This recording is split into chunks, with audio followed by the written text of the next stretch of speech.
Hello, and welcome to another week of streaming for abusecartoons.com. And if you turned 20, well, there we go. If you turned 20 between April 2nd of last year and April 1st of this year, happy Coming of Age Day. So it's actually a holiday here. There we go. It's actually a holiday in Japan. The Seijin no Hi is the Coming of Age Day, and it only goes back to 700 AD, so they've only been celebrating it for a few years. So but I guess recently, as in I think since the 70s or something, they implemented the Happy Monday schedule. So I guess that's kind of like when we took Lincoln's birthday and Washington's birthday and made President's Day and always put it on a Monday.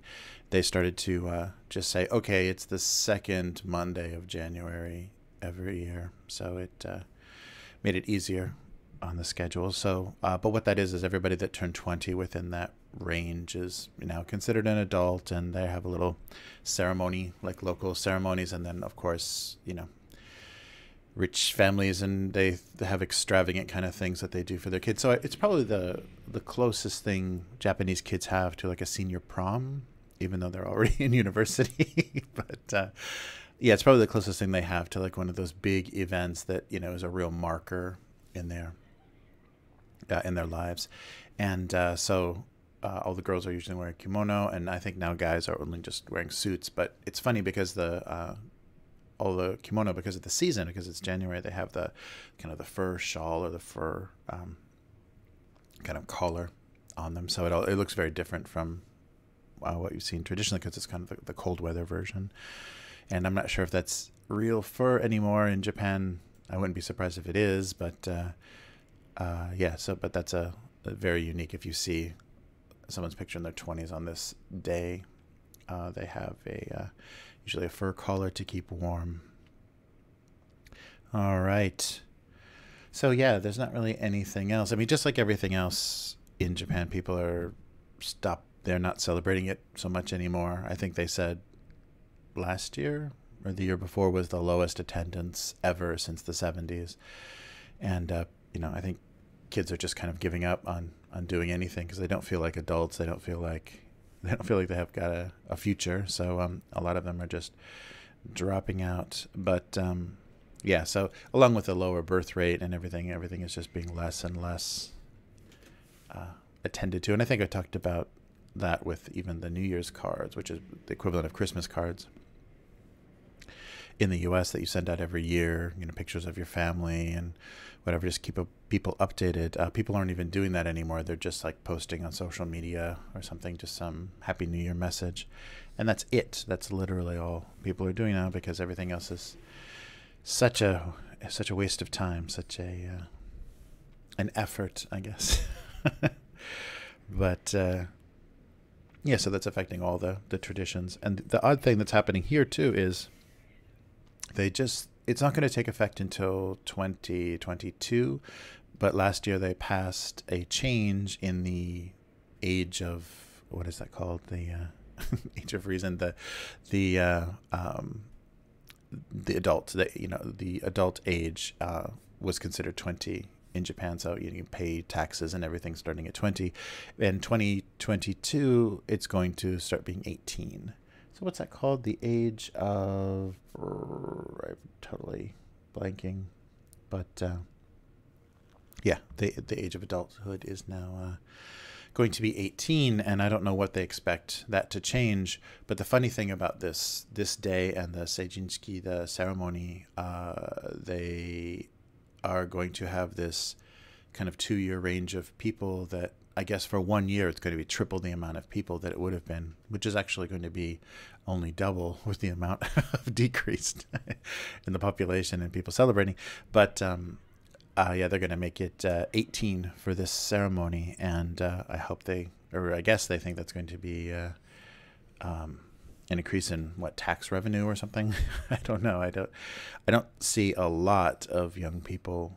There's some, but I don't see a lot of people with part-time jobs. Some of like Starbucks is pretty staffed with looks like university students, and some of those kinds of jobs. But it's not so prevalent here that you have to have a part-time job I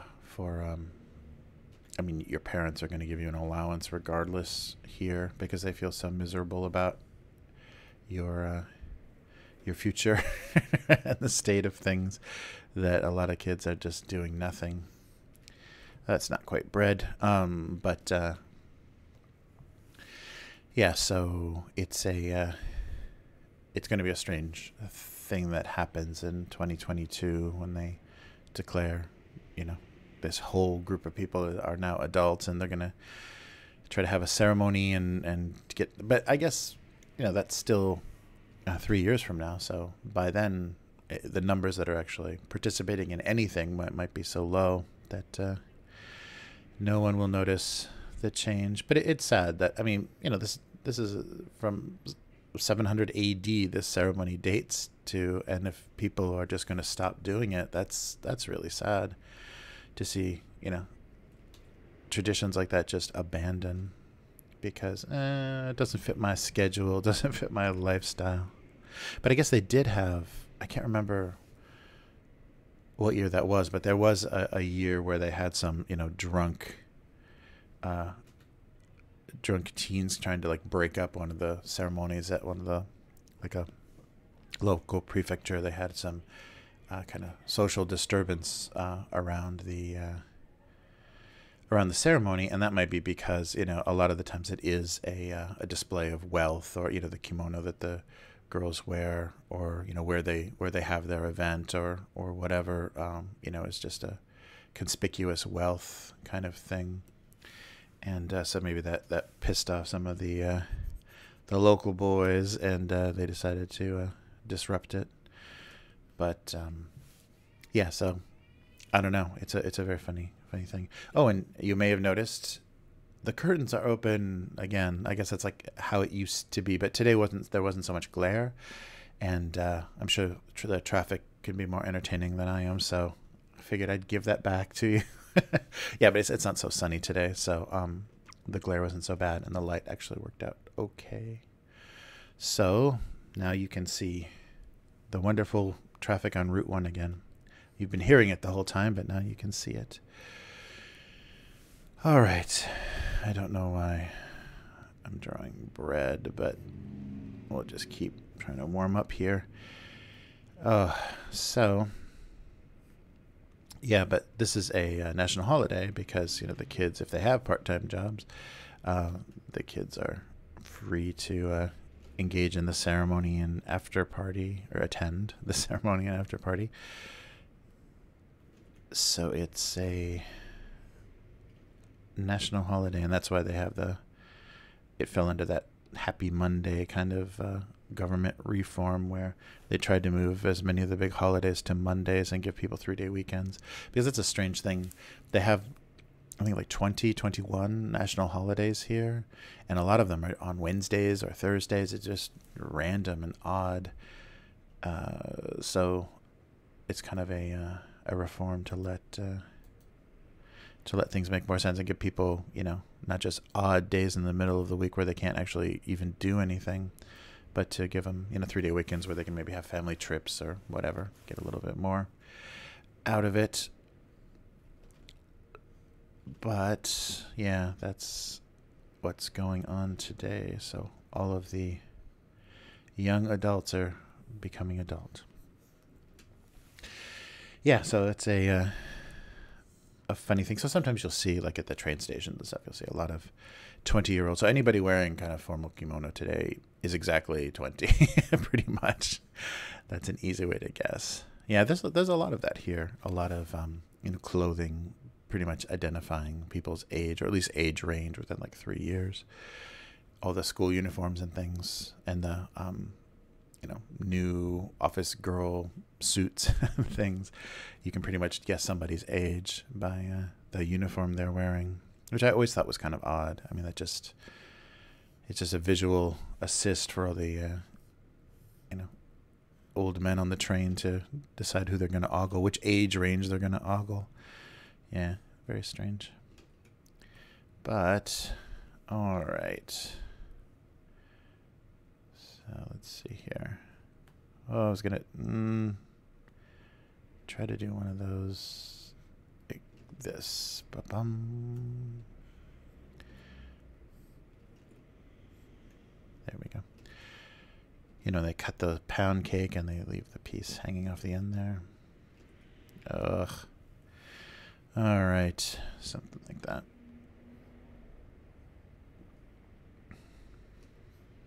Okay, I gotta move some of this onto different layers.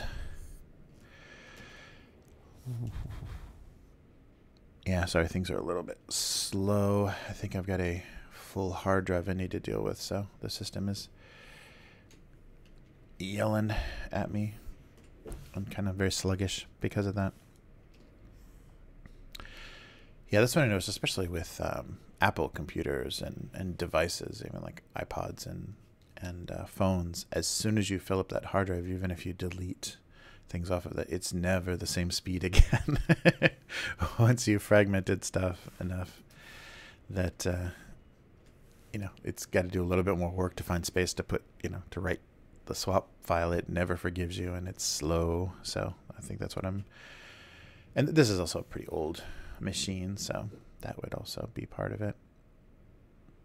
All right, actually, I don't know if I want to get into that. Yeah, that's fine. For this, I may not even use it, so let's just keep going. So, yeah, there's not really any big, exciting topics in my mind. I'm trying to think of even paid attention to much.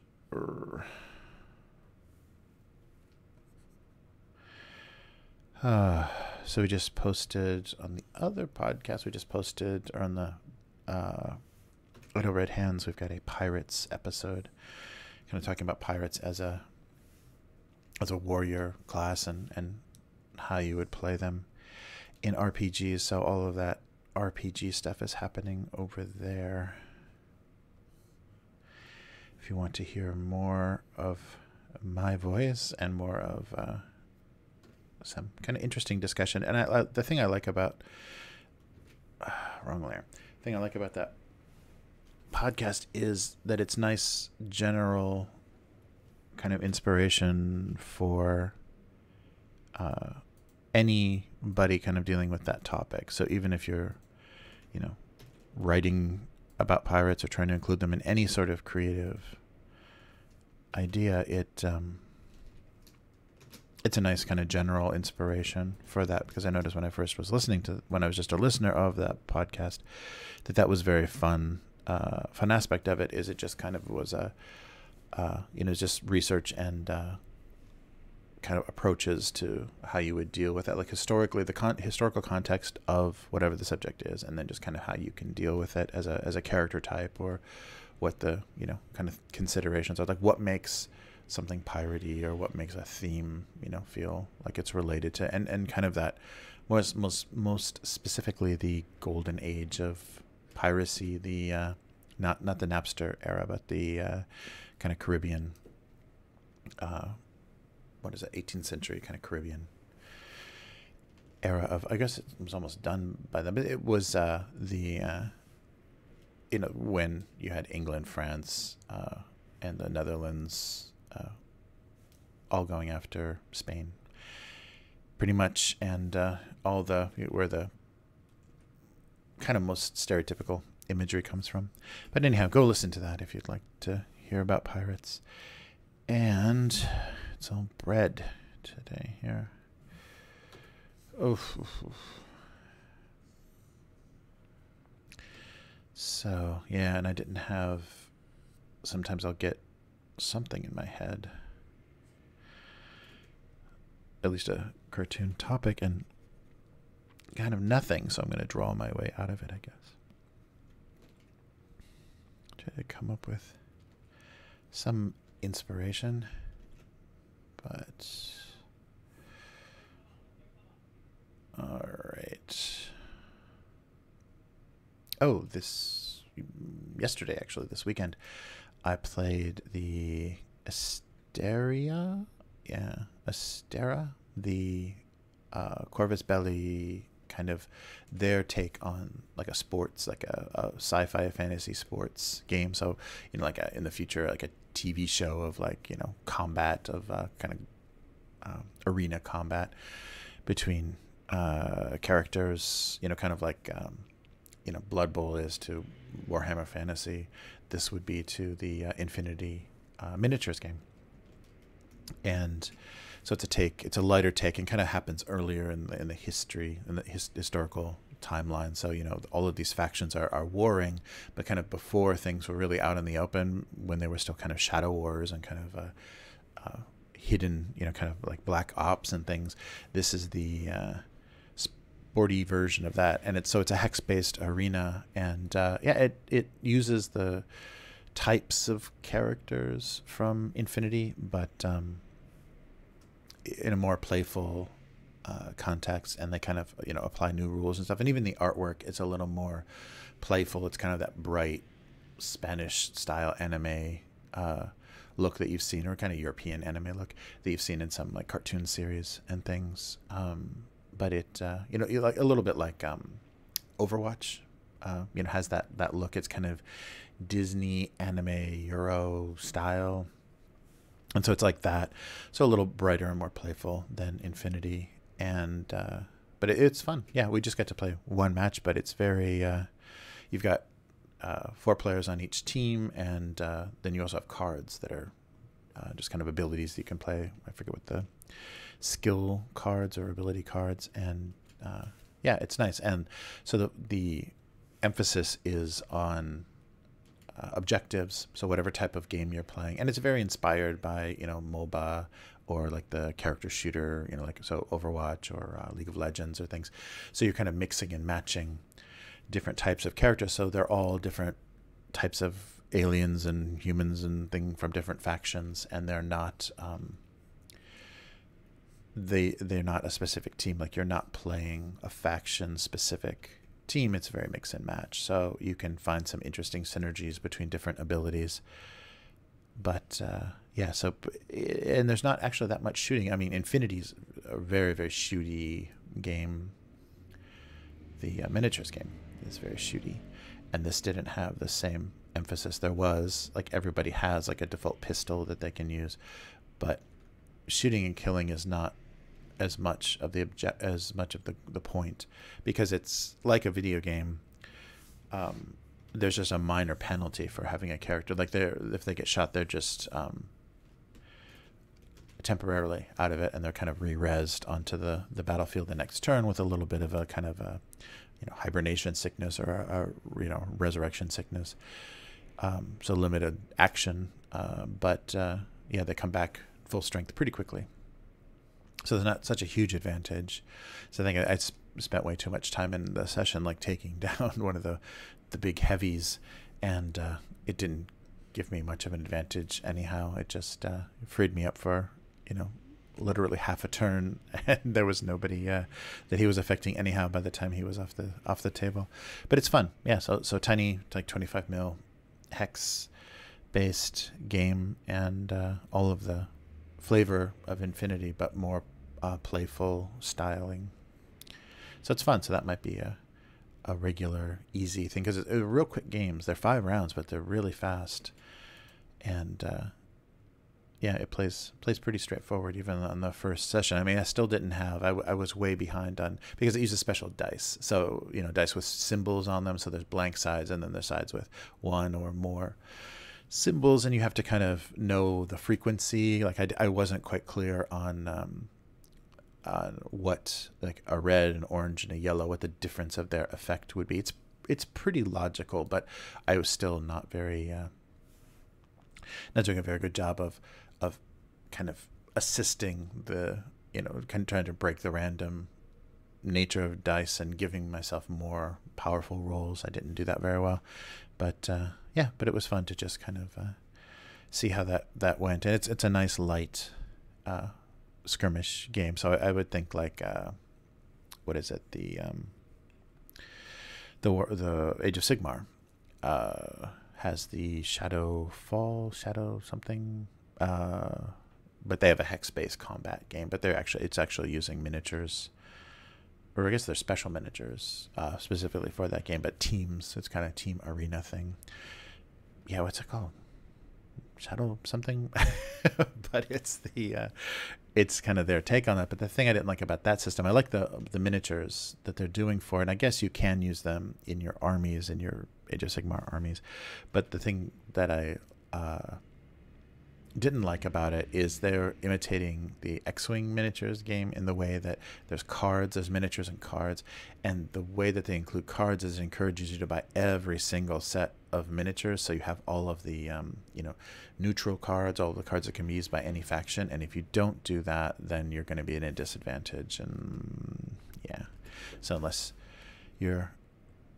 the place that you play allows you to just print out the cards from the internet, you're going to not be doing as well as someone that spent all of their money, all of their hobby money on buying every single pack that came out from Shadespire.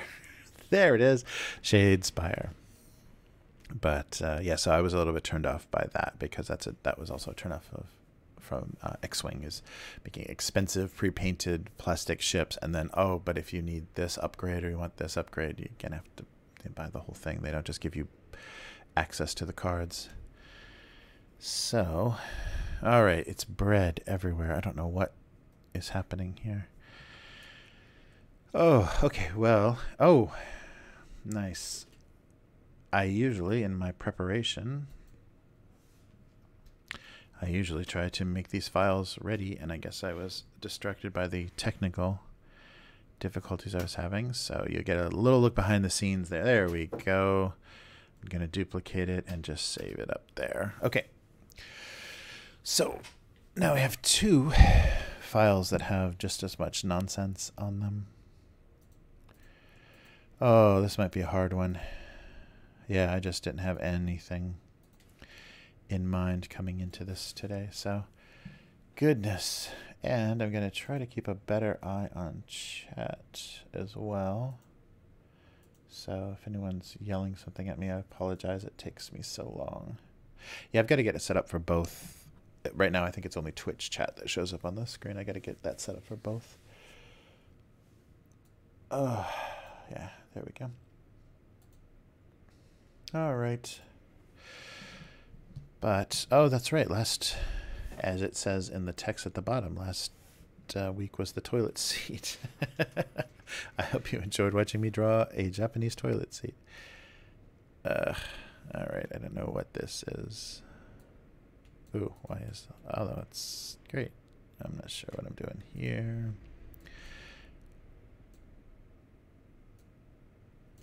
Okay. Oh, maybe it can be...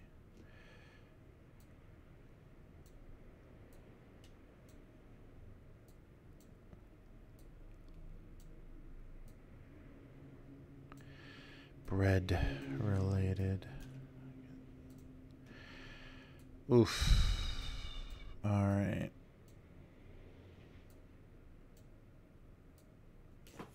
Yeah, I don't know. I don't think I need the jam. Oh, actually, yeah, that might work for the other one. I don't know if it's gonna...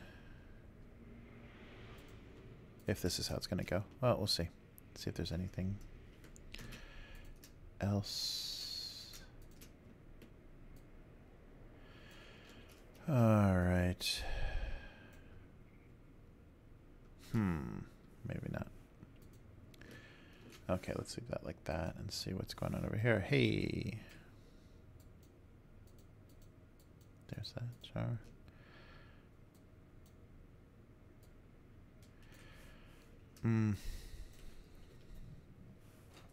That might be something that I can solve with distortion.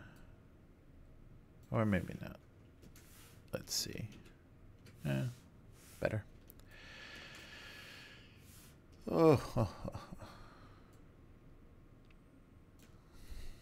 And maybe this way a little bit to give it a more jammy feel.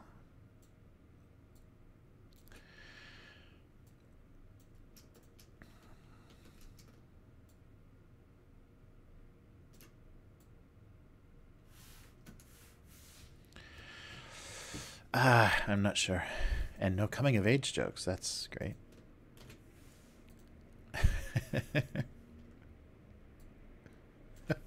When I got a comment on last week about that horrible diet cake, the brand for the diet cake. I think I said Rizap or Rizap, because it's spelled Ryzap, and it's horrible. But I guess in that Japanese English style, because it's based on like a sports club or fitness club or whatever, that you're supposed to pronounce that rise up, because that's what you're doing. You're eating 40% less sugar in your chocolate cake because you're improving yourself. So that totally got by me. Yeah, there's a lot of stuff like that where I've had people that like Japanese startups that are trying to come up with a name, and they'll try to think up something that's will work very internationally. They think that the English, how they use English in Japanese, kind of when they have the imported or adopted words, and how they use them is how you use English. So there'll just be some really odd, kind of bizarre use of English that they totally think, yeah, this will work internationally. This is what everybody understands is the proper use of English. And so I guess rise up is their idea of how you would say that. Or, phonetic. It's like more a phonetic spelling of that, and everyone's going to get that right. But I totally miss that. So thank you for the comment, and that was that made me laugh because it didn't even occur to me how poorly that was named. And I can't remember there was one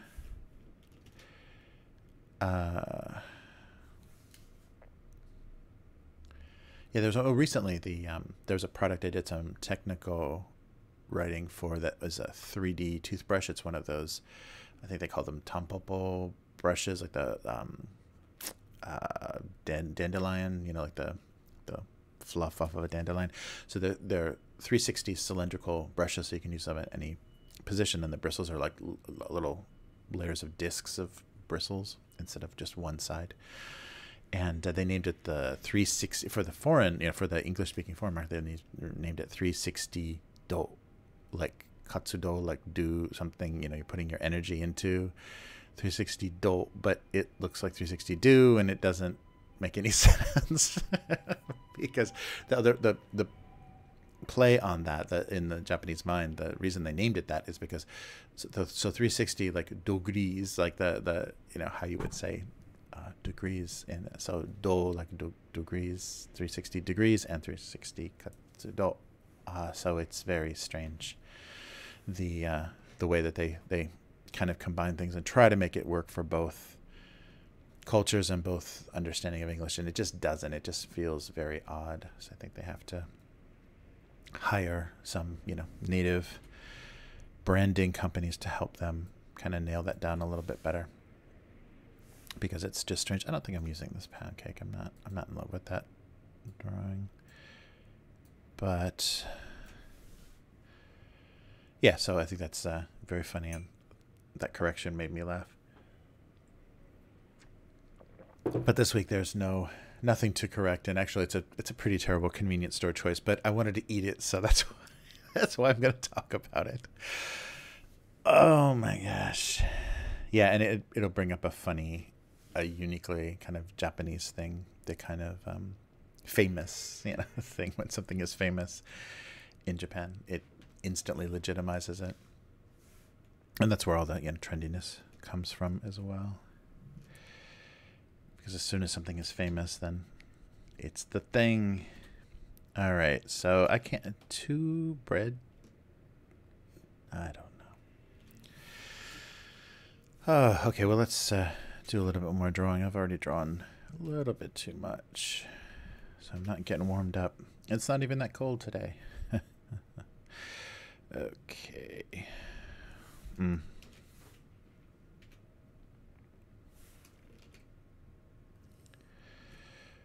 Oh.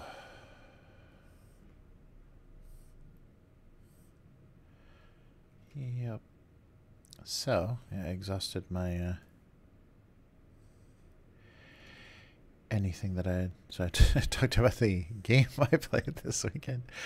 And I'm currently, for more stupid game things that aren't even related to what I'm doing here, and why you may be coming here, reading the 4th edition of the Warhammer Fantasy, the Cubicle 7 version of Warhammer Fantasy, and they got the license after it was taken away from...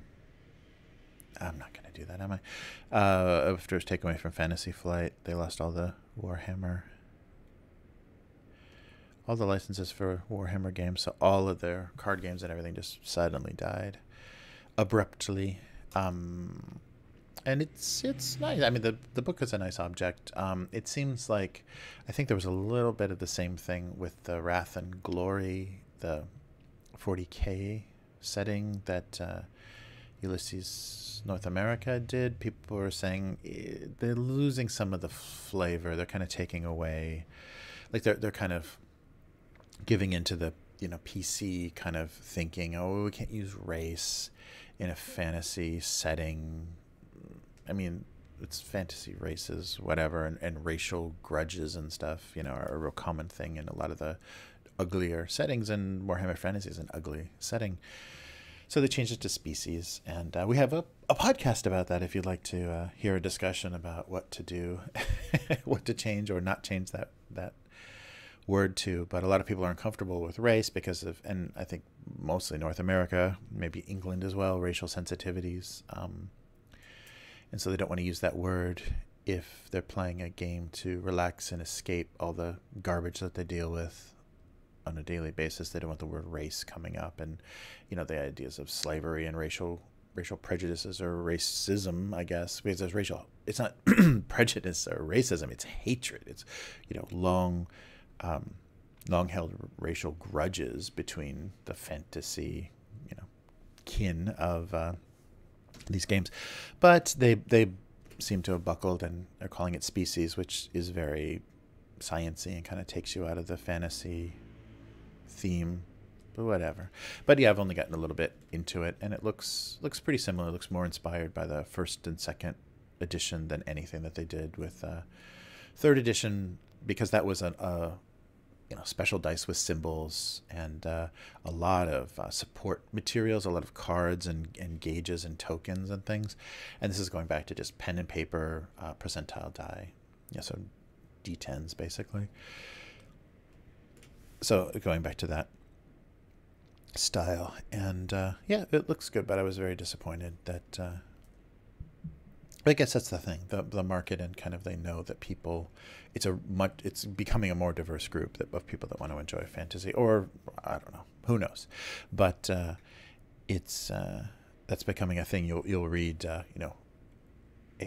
sentence on a section at the beginning of the book on pronouns or whatever, to make sure everybody understands how they're going to do things. And a lot of times they'll say, we're going to call the game master she, and we're going to call the players he or she or they, and just to kind of make it clear, that they're not trying to offend anyone. They're just trying to broaden things out a bit, make it more fairly distributed between pronouns in the explanation.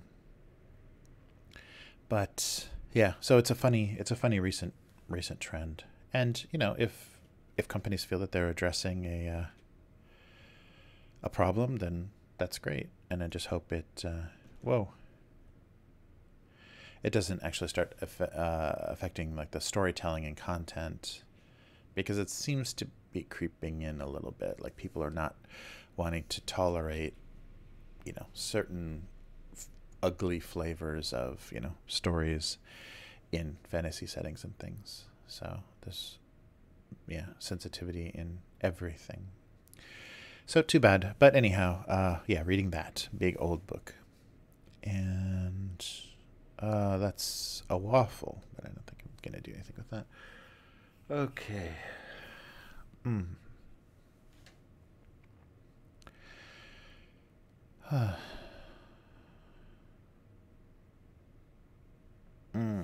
I don't know what I'm getting at here. Let's see.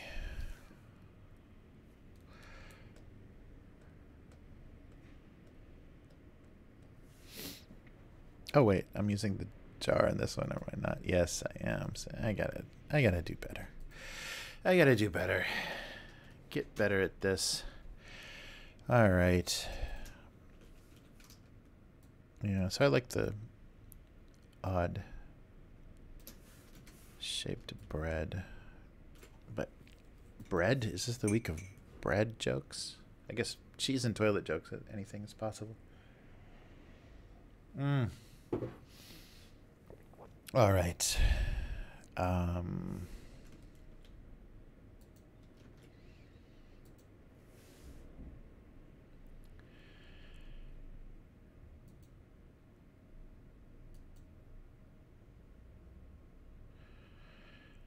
Okay.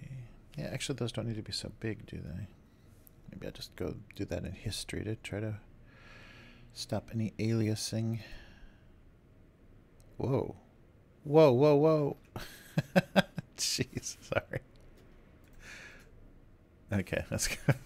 I just jumped way up in the list of the history, and you saw it here. Alright, they don't need to be quite so big. And actually, maybe funnier if they're smaller.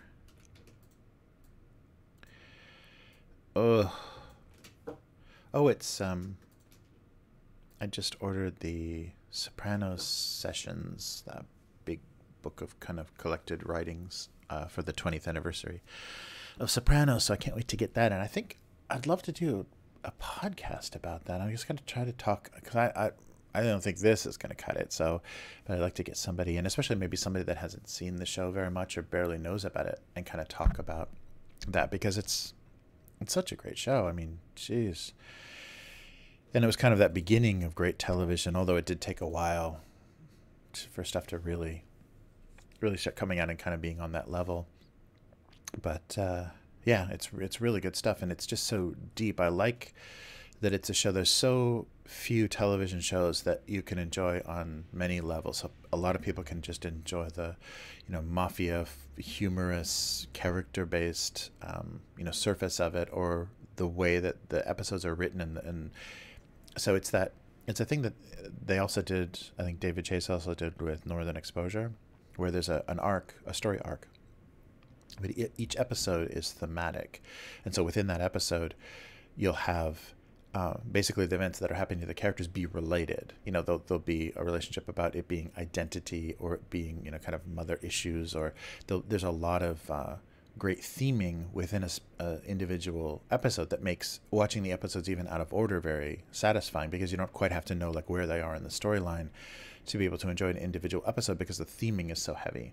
And so it's really rich, fun, multi-layered writing, and of course it's great performances. Like the casting is so good that you get a lot of really great actors doing very subtle, amazing stuff. So there's a lot of different ways to enjoy the show, and that's rare. I mean, it's you can't go very deep on a lot of shows, and especially the stuff that's kind of the prestige television of nowadays, like Game of Thrones, or stuff that's been really popular. It's that's all it is. There's not a lot of, the intrigue or the betrayal or the dragon, CG dragons, or the nudity or the violence is what's drawing people to the show, and that's it. That's all there is. There's nothing deeper than that. And so when they try to switch it, they kind of, in the early seasons and early episodes, lure people in with, there's going to be violence or adult kind of content, and then they kind of, as they try to tell a story, taper off, and the whole show kind of changes to just a walkie-talkie kind of thing. And that's the other thing, and I guess all shows ran into this, but Sopranos didn't have a huge budget because there's no special effects or anything, but I don't like when you can feel in a show, and when they do a season of a show where you can feel that they put the money at the beginning and the end, and in the middle it's just a lot of walking and talking. Like Walking Dead is super guilty of that. You just feel how cheap they get in some episodes, and how some episodes are just like filling time in between the next climax, the next character death or whatever, that makes that really unwatchable, because you just feel the company, the money, the you know, executive decisions behind that, and it makes it really unenjoyable when it's so obvious how they're not making decisions on best story idea or the you know, structure, having some kind of interesting subtext or anything. It's not based on any of that. It's just based on, well, we got to spend less money, you know, on these 3 episodes because we're going to blow it all on some, you know, big climactic mid-season finale or whatever they call them. It's a mid-season amazingness. But it's a great, you know, rewatchable show, and it's so it's too bad that they're not gonna, you know, they couldn't ever go back to it now. It's just the possibility of, you know, because the main character is dead, a lot of the supporting characters have died, and it would be very difficult to bring people in. And of course, everyone's aged so much. I'm sure the kids it would be crazy what the kids look like nowadays. Let's see. A baking pan? Let's see. Like a bread pan. Let's see if I can do this. But yeah, so I've got that book on the way, and yeah, maybe that would be great to try to do something like that. If I can just talk somebody into it, that would be a lot of fun. And maybe just a series of people. Maybe people wouldn't survive more than 1 episode. But yeah, that would be really fun. Just trying to talk people I know into at least watching an episode and then talking about it. Oh, I don't know. Let's see here. But I can't believe that show is 20 years old. That's insane. Yeah, so everything in 1999, from 1999, is 20 years old. That means we're just a few years away from 9/11 being 20 years ago. Crazy.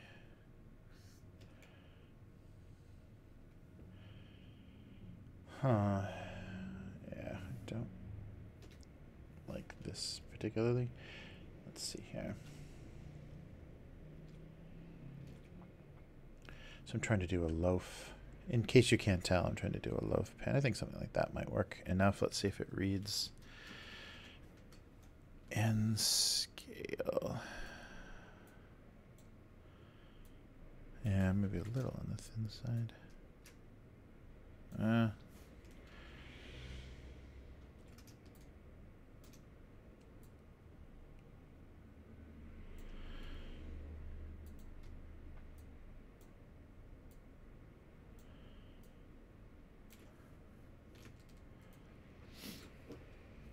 Wow, I'm going to do double bread jokes just because all I drew was bread. That's unfortunate. All right, I guess I'm doing that. So, apologies if you don't like bread humor. You're getting a double dose this week. Just, yeah, that's more like a bread loaf. Just because it's coming of age day and I have nothing to say about it. Wow. All right. Let's keep at this.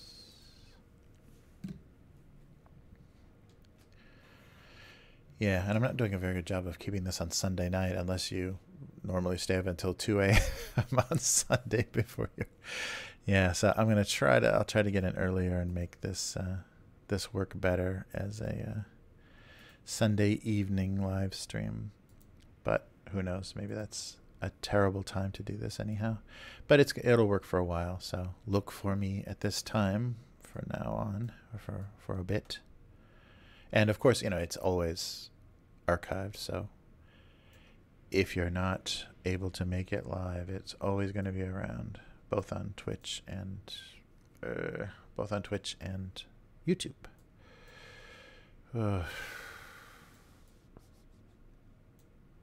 Maybe no, that just looks gray.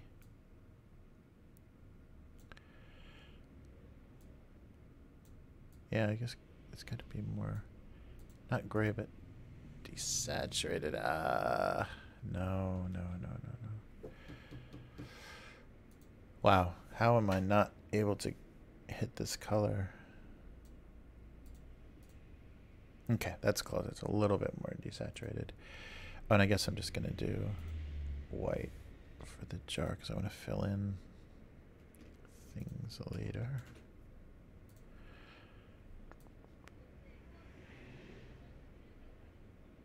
Yeah, maybe a light blue. Work best, maybe not that bright.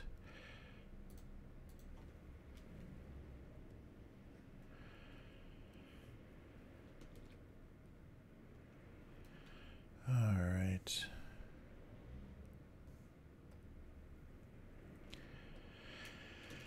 This is the part where the caffeine wears off and I get all quiet while I'm trying to figure out how to color this nonsense. But I'm going to try to fight past it. Oh, wait. Yeah, I want to maybe do like the, that dregs of the jar. So not anything too... Yeah, not anything too conspicuous, and maybe fade it a little bit so that looks like it's still in there. All right, that should work. And let's try to put this on here. Yeah, the apologies still for the website for this cartoon. It's in need of some updating. Yeah, since it's never been quite right since the WordPress installation that I was going to use to redesign it got hacked, and the PHP got all corrupted by some wonderful little tag that's been or that was once upon a time forwarding it to online gambling or whatever. But yeah, I need to kind of get that updated and under control, but I just haven't found anything that I like at all as far as I'm not really into building anything original from the ground up for WordPress, but I haven't found anything at all that I like as far as anybody doing a web comics mechanism for WordPress. It's all really based around that kind of psychopath whatever take on webcomics where you have a cast of 1 million characters and all their relationships and whatever. That's, yeah, that kind of stuff. I guess some people like that, but I can't imagine drawing something like that and having people ship your webcomic. Oh, I really hope the anthropomorphic horse and the poodle get together. Like, I can't even imagine that. Can't even imagine. And I guess that's why I'm drawing this. Nobody's shipping my bread and jam jar. That's for sure. Yikes. Let's do a little edge. See if I can do something with this little edge of the bread. Make it a little more baked looking. Something like that. Okay. And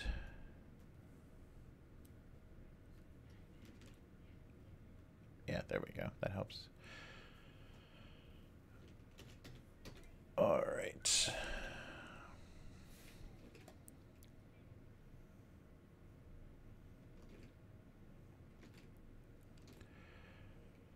Okay, so just a little shadow to put these on the ground.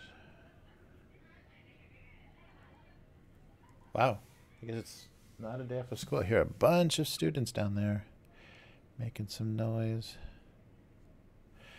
So maybe it's a bank holiday, but no, it is a school. It's a school holiday. Yeah, well, I guess that's why. Maybe they're just kind of goofing around on their day off. Okay, so something like this. Whoa. Whoa, stop. Oh, they're down here, that's why. I didn't think. Thought I had it all. Alright. Yeah, so more like that. And now some eyes. Okay.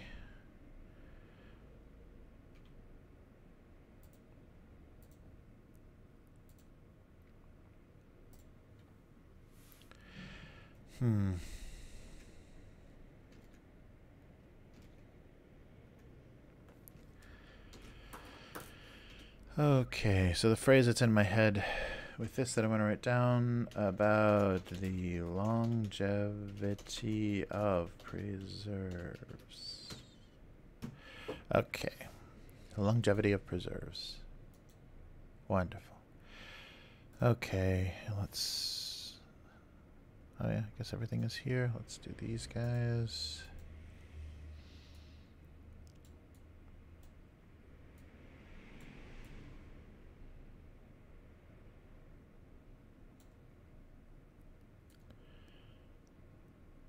Oh, yeah, everything's looking really bad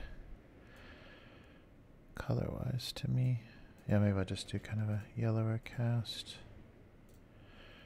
And then something warmer for the crust.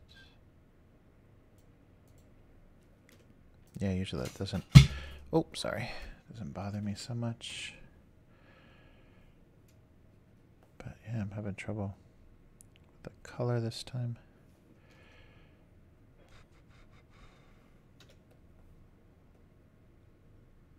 Okay.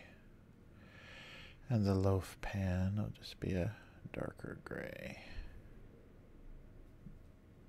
Yes, it will. Oh, I guess because it's not selected. There it is. Yeah, that'll work.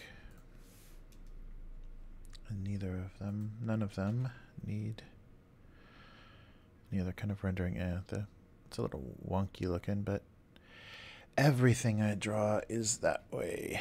Okay, here we go. Nope. Okay.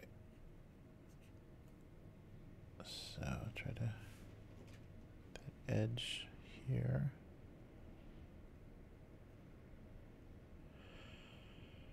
All right.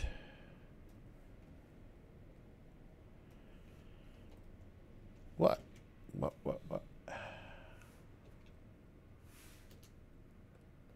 There we go. Okay, that works. And the bread. Same. Yeah, wow, there we go.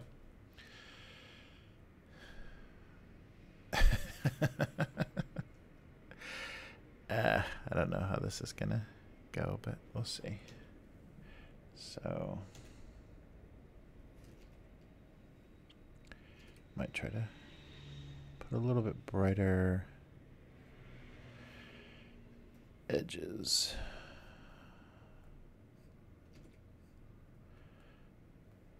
Yeah, that works.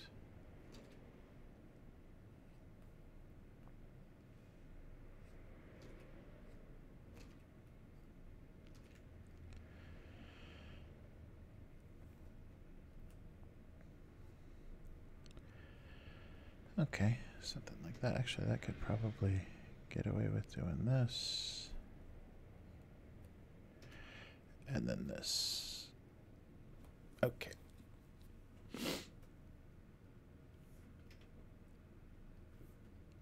Little texture on the bread. Not too much. Okay. Yeah, and then maybe some little, make it more metal looking highlights there.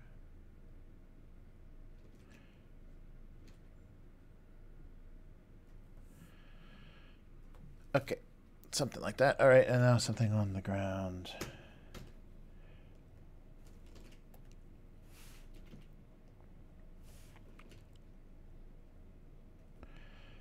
All right.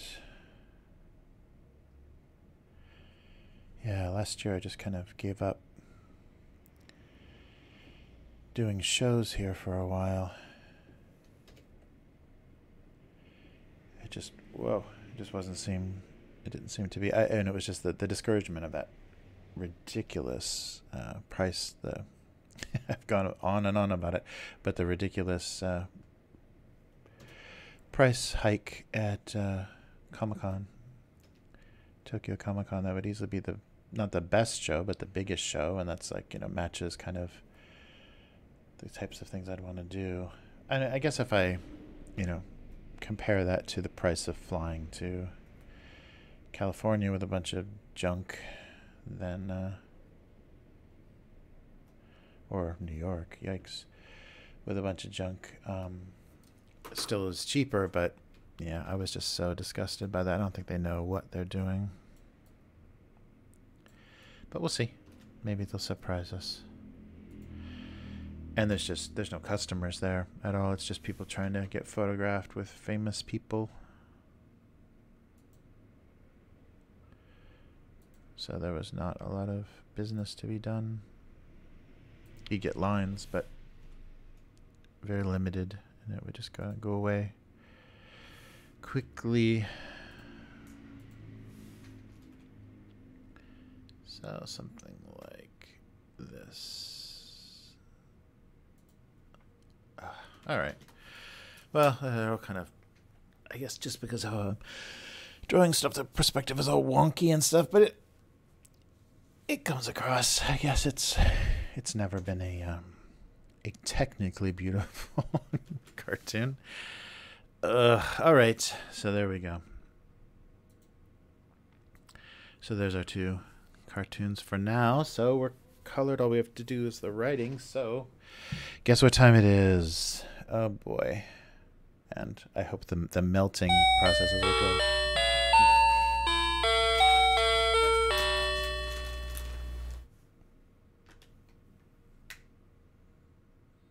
Oh, did it go off? Oh, I hope so. I hope so. Well, welcome to the Combini section. I didn't see if if our little door chime actually played its whole way. I think I was talking through it, some of the part of it. All right, so mochi ice cream, like I promised in the update. So this is actually ridiculous because but it gives me something to talk about that's kind of funny. Let me get this out of picture. That's kind of funny about Japan. Is I have some chocolate caramel mochi ice cream, but if you notice, it's the Max Brenner brand. So you'll find at the convenience stores, any trendy place, and I guess this is an Australian based, I don't know if they're based in New York, but I think their origins were Australia, but it's a super chocolate restaurant. It's like chocolate everything, hot chocolate and chocolate milkshakes and chocolate pizza, whatever. So they're doing for Japan, because I think there's one in Osaka, the Lukwa building. They're doing, and look at that guy. Now that is a reputable chocolatier logo. It's the signature and the little doodle of a non-existent person, because the founders, one was Max and one was named Brenner, and now it's Max Brenner. Chocolate by the Bald Man. Oh, it's delightful. But so trendy stuff. So like any cake shop, or so there's Cold Stone Creamery cups and bars and stuff, and any of the popular cake shops will have their own little cheapy version of something for the convenience store. And I think to keep their brand out there and take advantage of the brand, because the one thing that Japan loves is the something that's famous, and especially famous abroad. So it's famous, it's television news or some daytime TV show tells them this is a famous thing, so you have to try it, and of course it's going to be amazing because it's a famous thing from New York or Australia or wherever. But I saw mochi ice cream and I just had to try. So it looks like it's going to be chocolate and hazelnut ice cream with some cocoa on the top, and the whole thing is going to be encased in mochi. So probably the first, oh, it's pretty melted. So as you can see, there's the mochi. So the first thing, okay, wait, let's give this a shot. Oh yeah, that was worth picking up. Yeah, it's not easy to find very chocolatey, cheap, really chocolatey snacks in Japan. There's a lot of chocolate, but it's pretty light. Not real dark and rich. That's pretty light. But it's, yeah, the whole thing has got kind of a layer of mochi over it. And maybe the first experience that a lot of people have had of anything Japanese would be the mochi ice cream. So the ice cream balls kind of wrapped in mochi, and a lot of that is the matcha flavor. So the first time you tried matcha, the first time you tried mochi was probably mochi ice cream from Sam's Club or Costco or something. But yeah, so this is just a layer of flavorless mochi on top of ice cream. So it's separating the cocoa powder from the rest of the ice cream. It's very mediocre ice cream, but very, very, many combinations of chocolate.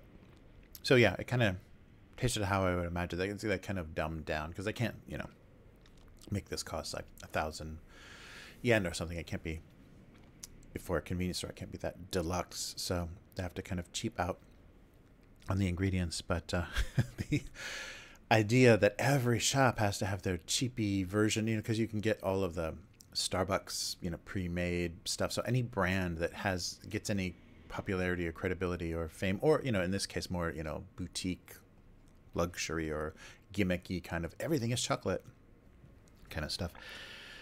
They all do their little convenience store versions, which basically have the logo and maybe some of the ideas, the combinations of flavors or whatever, but quality-wise, it's going to be pretty low. But I wanted to taste it because it was like one of the few things that looked any good at the convenience store. So sorry to fail you so completely with just one simple idea. But yeah, the caramel chocolate mochi. So that's weird that, a foreign company, for Japan, we'll make the mochi ice cream. It's not, it's odd because it's not made here. I mean, I guess it could be. Let me double check. Because it is, they usually partner with a Japanese manufacturer, but it doesn't say. There's just the business address. So maybe they just open, foreign offices, but it doesn't say where it's produced. But they said most of it was produced in Australia. Oh, good. Now I'm going to be choking on hazelnut for the rest of the stream. Great. You are welcome. Well, I'm going to have to finish quick before that's a total mess of soupy chocolatiness. But yeah, so I just thought that was very funny. I'd seen that shop in Osaka, and I know they open everything trendy and whatever, because there was even a In-N-Out Burger opened, like a pop-up In-N-Out Burger opened in Tokyo. They were trying out to see how popular that would be, but a lot of stuff gets tried out that way. They do pop-up stores, and so Max Brenner is here, and yeah, I don't know. I mean, Japanese people like chocolate, but it's just kind of gimmicky, not that amazing. But that is the cheap version. That's the really cheap version that yeah, and a whole shop of desserts is, yeah, I'm curious to see how busy it is there on a regular basis. But it is all, yeah, young women with not a lot to do and a sweet tooth in Japan, because they only have that deadline of 30 years old before they have to take their life very seriously. Anyhow, let's go back to some writing. So yeah, trendy convenience store snacks. I'll probably grab one of those every time I see something, but I just thought it was funny. The Bald Guy's chocolate is in Japan. All right. So let's write a few of these up.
sorry.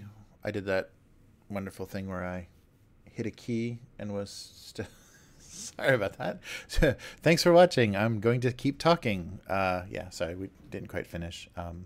But if you hit the wrong key, then it's a shortcut. And if you have your streaming software in the front, then you're going to be doing that. So sorry, I don't know how long that lasted, but that'll be a wonderful defect in this stream, as usual.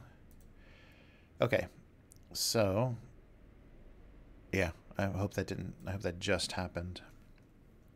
I was too worried about fussing around with this stuff. Anyhow, that's fun. You didn't have to see me for a few minutes. Okay. Yeah, so it was hard to believe that both of them had come from Herb. Great. Okay. Yeah, I might not make it too subtle. It's hard to believe that both of them had come from her. He seriously misunderstood the longevity preserves. I think that might be where we're at this week. It was hard to believe that both of them had come from her. I don't know, but is that... Yeah, and I'm not trying to make a joke about... I just wanted to show different bread. I didn't want to make the bread different colors, but I don't want to be suggesting like physical handicaps or anything. So, see, in this day and age, it's miserable to try to say something funny or just be a little bit light and jokey and wonder what's going to hit somebody hard. But if the title of this cartoon has not pre-offended you, then I don't know what to say. All right. Yeah, so it's an innocent parental joke. I'm just going to leave it at that. I'm not going to worry about people's sensitivities to that extent. He seriously misunderstood the longevity of preserves, and it was hard to believe that both of them had come from her because one is thicker and is a different shape. There's nothing else implied. All right. Well, okay. I think that's going to do it. And wow, I wonder how long I was thanking you for watching while I was writing that. All right. Anyhow, well, thank you for joining me. And I'm going to finish my melted ice cream right after I stop doing this. But I appreciate, especially the patrons out there. Thank you so much for your support and keeping this live stream going, and as well as this cartoon being cartooned. I really, really appreciate the encouragement, and we'll keep at this on a weekly basis. And the cartoon is actually twice a week, so whatever that is, bi-weekly, twice a weekly. Twice a weekly. But yeah, thank you very much. And if you would like to become a patron, please visit patreon.com/abusecartoons and take a look at the levels there. You can get some physical goods, some books and things signed, and some original art, and just support this stream. And otherwise, go to abusecartoons.com for the regular cartoon, which will have to get an upgrade, a redesign here pretty soon. I'm going to have to improve how that's working, because it's not functioning all that well at this point. It's pretty out of date. So visit the old site while you still can, and follow the cartoon on Twitter at abusecartoons. And also there's a Facebook page, so that's another place that you can find the updates and kind of what's going on. So thanks again, and I will see you next week. Goodbye.